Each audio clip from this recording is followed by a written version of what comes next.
Have you ever bought a dress that looked absolutely beautiful on the hanger, brought it home, put it on, and stood in front of the mirror thinking, something's just not quite right? Not ugly, not unflattering exactly, just not what you pictured when you saw it in the store, under those flattering store lights, on a hanger that does none of the work an actual body has to do. Here's the truth. It's almost never the dress itself, and it's almost never your body.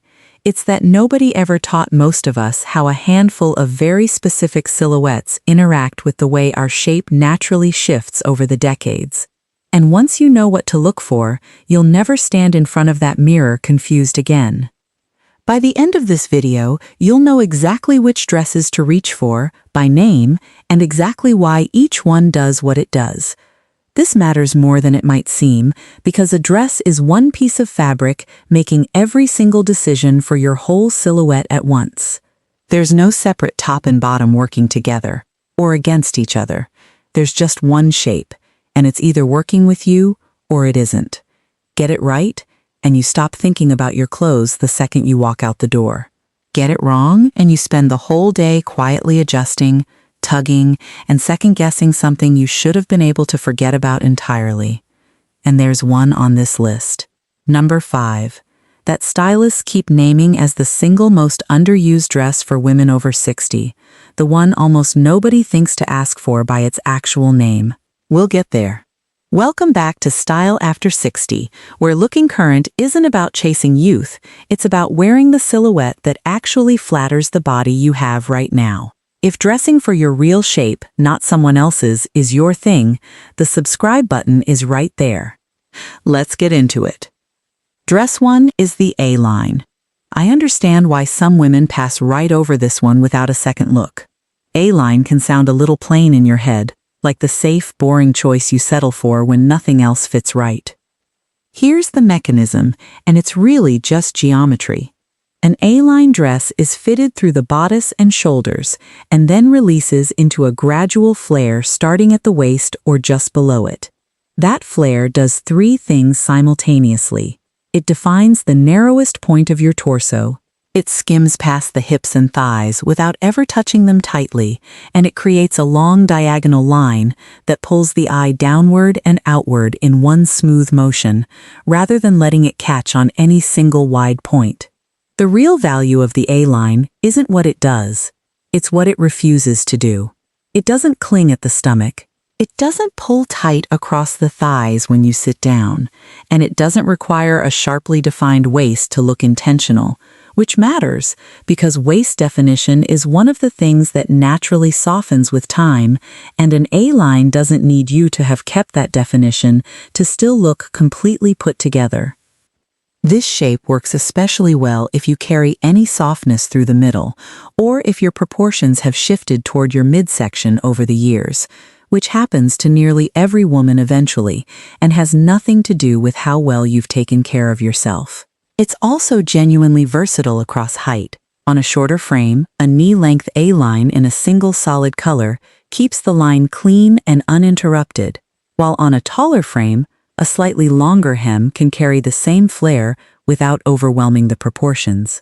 Fabric matters more here than most women expect. A structured cotton or a mid-weight crepe holds the flare's shape cleanly, while anything too thin or clingy will collapse the diagonal line you're actually going for, and start hugging in ways the silhouette isn't designed to do. As for color, a single solid tone keeps the eye reading the A-line shape as one continuous sweep, while a busy print can sometimes break that line into smaller visual segments.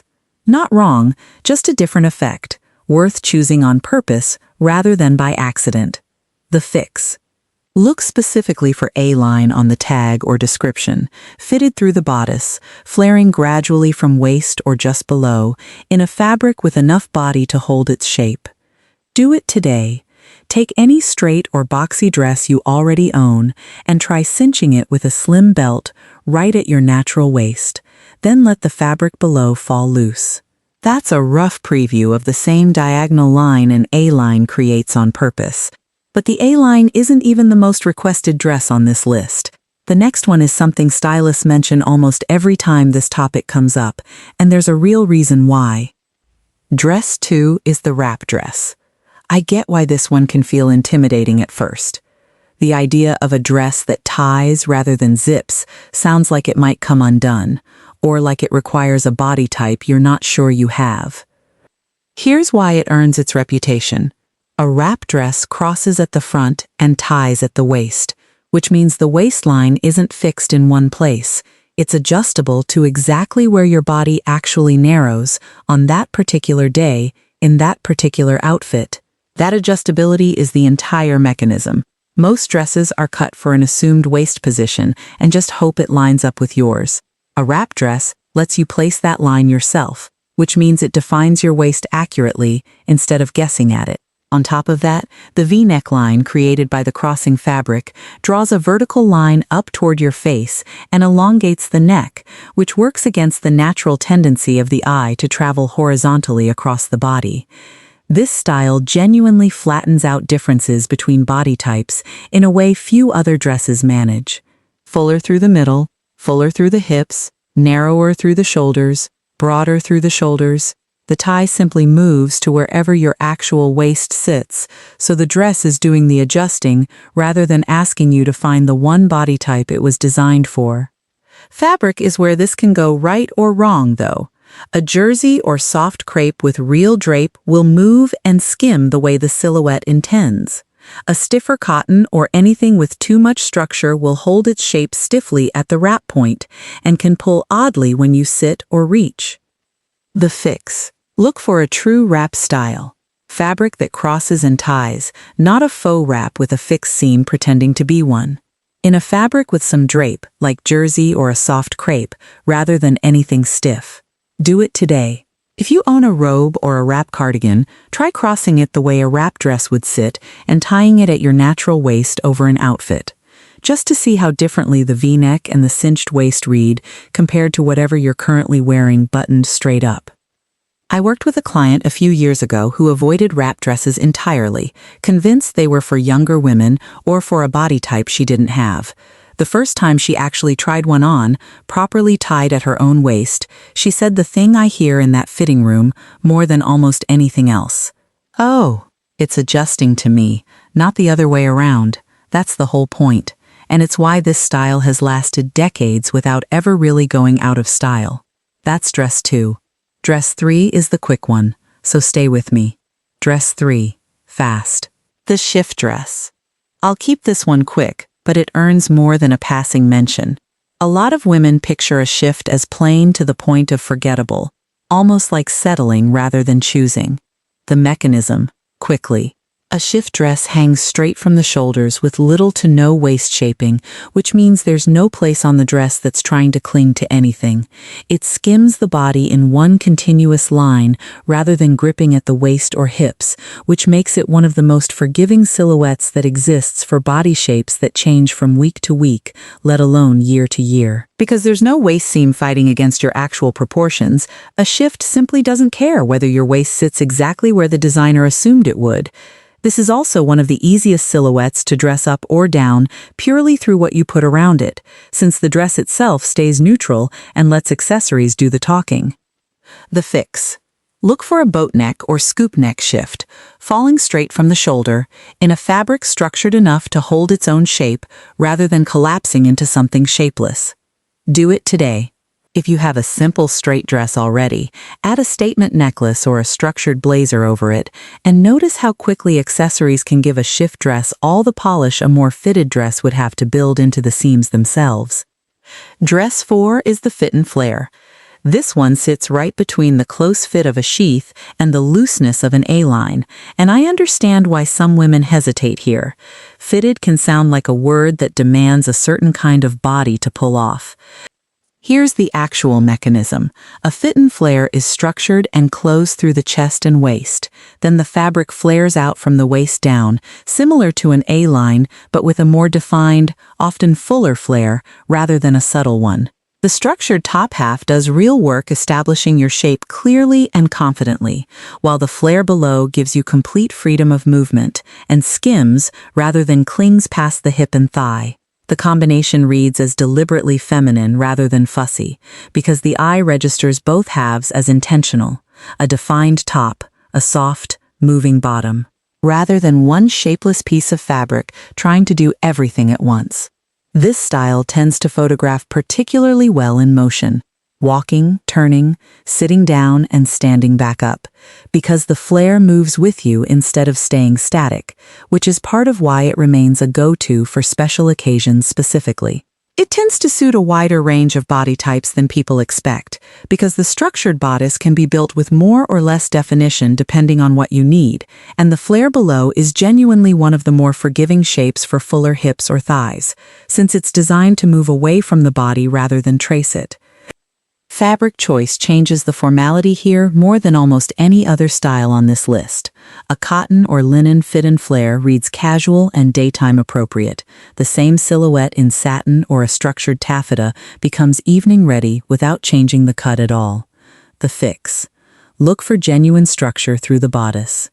Boning, lining, or a built-in waist seam, paired with a flare that starts right at the natural waist, not below it.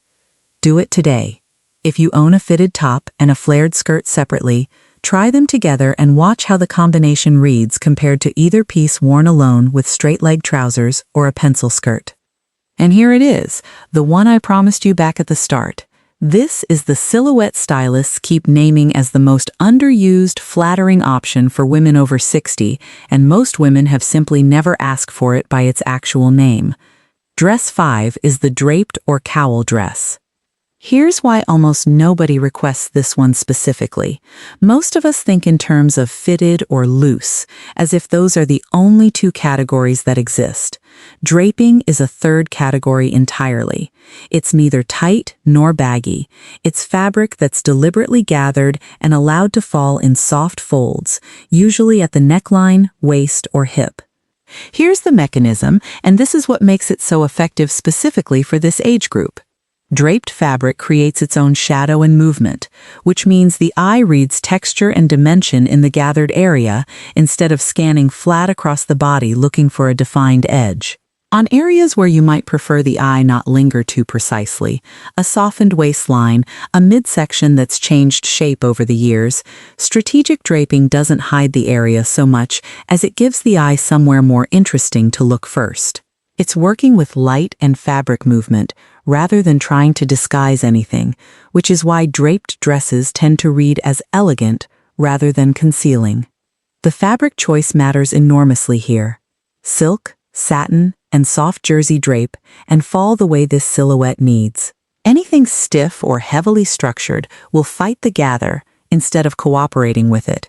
There's also a real difference between a cowl neckline, which gathers loosely at the chest and creates soft folds that catch light differently depending on how you move, and waist draping, which gathers at the side and does more of the visual redirection work I just described. Both fall under the same broader category, but they solve slightly different problems, so it's worth knowing which effect you actually want before you shop. This silhouette also tends to work beautifully across a range of body types precisely because it isn't asking the body to match a fixed shape. It's letting the fabric create its own shape on top of whatever you're wearing it on, which is part of why stylists return to it for clients with very different builds. The fix. Ask specifically for a draped or cowl neck dress in a fluid fabric like silk, satin, or a soft jersey blend. And consider adding a long scarf at the neck or waist, since the extra fabric movement compounds the same effect the dress is already creating. Do it today. Take any dress you own in a soft, drapey fabric and gather a small amount of extra fabric at one hip with your hand, just to preview how differently that area reads with movement and shadow built in versus flat and stretched tight. This is the big one on today's list, but there are 3 more, and one of them solves a problem almost every woman has dealt with at some point with hemlines specifically. Dress 6 is the sheath dress. I understand the hesitation with this one immediately. Sheath sounds like the most fitted, most exposing option on this entire list, and that's simply not accurate once you understand how it's actually built. Here's the mechanism. A sheath dress is fitted and straight cut with no waist seam at all, meaning there's no single point on the dress trying to cinch or define your waist specifically. Instead, the fabric follows your body's existing line from shoulder to hem in one continuous column. Without a seam pulling in at any one spot, there's nothing for the eye to register as tight here, loose there. It reads as one smooth, uniform shape, which paradoxically makes it more forgiving than many looser styles that do have a defined waistline calling attention to itself. The fabric matters significantly more here than on a looser silhouette, simply because there's less room for fabric to hide construction quality. A sheath in a fabric with a small amount of stretch, a ponte knit or a stretch crepe follows your shape comfortably through a full day of sitting and standing, while a completely rigid fabric in this cut can feel restrictive and look stiffer than intended. This is also one of the most layering-friendly silhouettes on this list, since the clean column shape underneath gives a blazer, cardigan, or long necklace something simple to build on top of, without competing with a busy print or an already flared skirt. The fix. Look for sheath specifically, with no separate waist seam, in a fabric with at least some stretch or structure so it follows your shape without clinging uncomfortably. Do it today. If you have a sheath-style dress already, pair it with a structured cardigan or blazer left open, which adds a vertical line down the front that elongates the whole silhouette even further. And dress 7, the shirt dress. This one's almost the quiet workhorse of the list, but stylists return to it constantly for a reason. I get why it's overlooked. It sounds like it's just a long version of a blouse, so it doesn't feel like a deliberate style decision in its own right. Here's why it earns its own place here. A shirt dress is built on the same structure as a tailored button-up shirt. Collar, defined shoulder, often a yoke at the back. Extended into dress length, sometimes belted at the waist. That tailored structure through the shoulders and chest does the same job a blazer would, giving the upper body a crisp, defined line, while the length below can be styled loose and easy or cinched in with a belt, depending entirely on your mood that day. It's one of very few dress styles that move seamlessly from a relaxed daytime look to something polished enough for an afternoon out, just by changing how you belt it and what shoes you put underneath.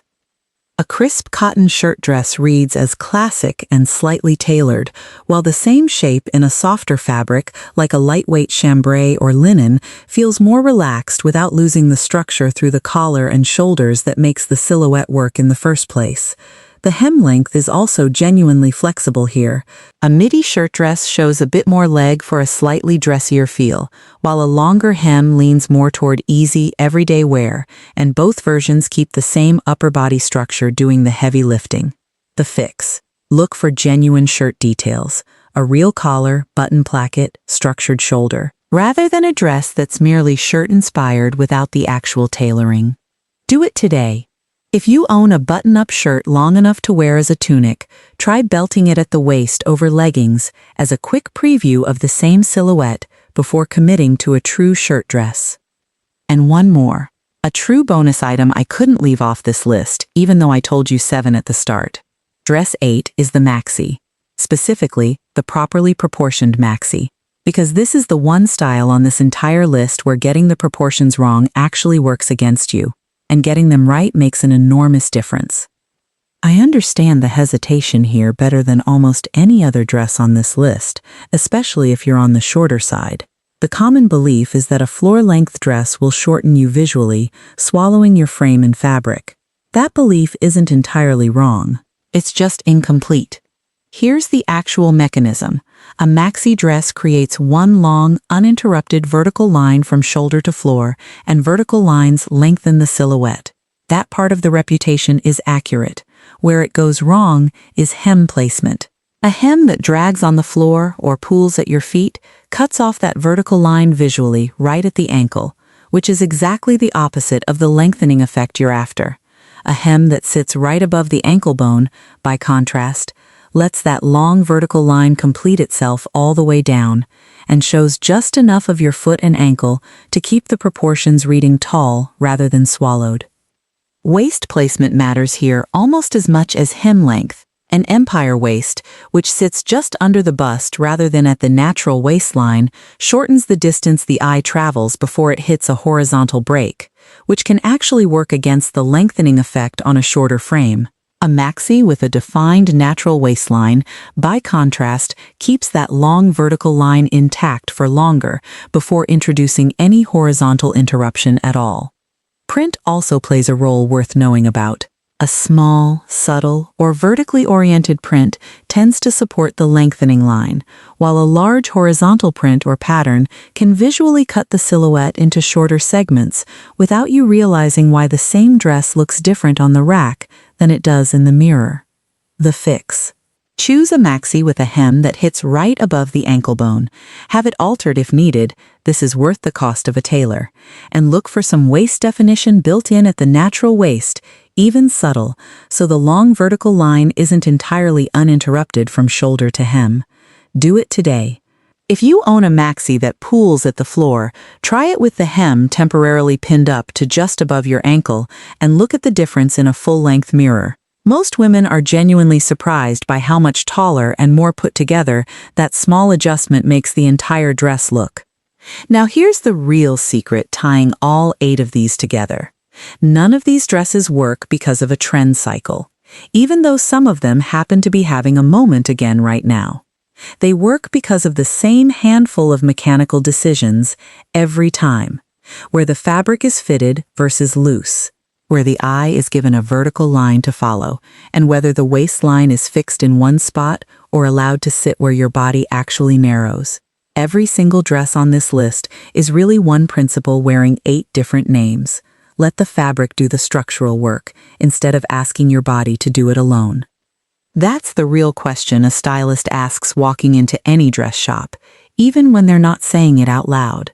Not, is this in style right now?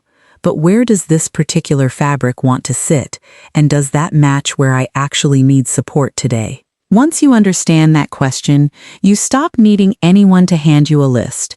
You'll hold a dress up in a store, glance at how the fabric falls, run that same quiet question, and just know. Every one of these has a clear, specific thing to look for. A cut, a fabric, a word to search for online or say out loud to a salesperson, and the difference it makes is real, not subtle, not just nice to have. The right dress changes how you feel the moment you put it on, before you've even left the bedroom mirror, before anyone else has said a single word about it. It's the difference between getting dressed as a chore you push through and getting dressed as something that actually sets the tone for your whole day. You've earned the right to feel completely confident getting dressed, not just adequate, not just good enough for today.